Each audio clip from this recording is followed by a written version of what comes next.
Hi అండి అందరికీ. మధ్యతరగతి వారి ఇంట్లో చాలని జీతం వల్ల ఇల్లు గడవక ఆడవాళ్ళు బయటికి వెళ్ళి పని చేయవలసి వస్తుంది. కొంతమంది బయటికి వెళ్ళి పని చేసే పరిస్థితి కూడా ఉండదు నాలాగా. మధ్యతరగతి వారి ఇంట్లో కష్టానికి సమాధానం 1వ తారీఖు. అమ్మో 1వ తారీఖు సినిమాలో చూపించిన దానికంటే ఎక్కువే ఉంటుంది కానీ తక్కువ ఉండదు. మధ్యతరగతి వారి ఇంట్లో జీతం వస్తుంది అనే ఆనందం కన్నా బాధలే అప్పులే ఎక్కువ.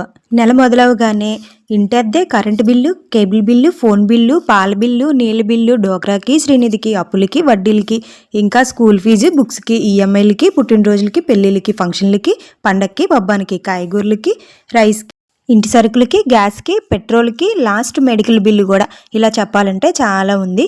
వీటన్నిటికీ సమాధానం 1వ తారీఖు. అది మెరుపు తీగలాగా ఇలా వచ్చి అలా వెళ్ళిపోతుంది. వీటన్నింటి మధ్య తీర్థానికి, టానిక్కి, భర్తలకి సపరేట్ ఖర్చు ఒకటి.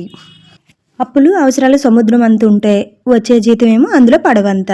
వీటన్నిటి మధ్య వాళ్ళు నలిగిపోతున్నారు. మనం కూడా వెళ్ళి మన అవసరాలకి చేయి చేస్తే ఎలా? అందుకే మీరు మాత్రం ఓ చిన్న లైక్ చేసి ఛానల్కి అయితే సపోర్ట్ చేయండి.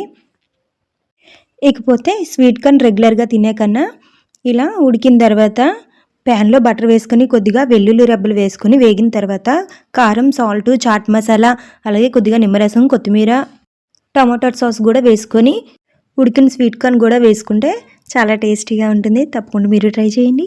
అలాగే చిన్న లైక్ చేసి ఛానల్ అయితే సబ్స్క్రైబ్ చేసుకోండి.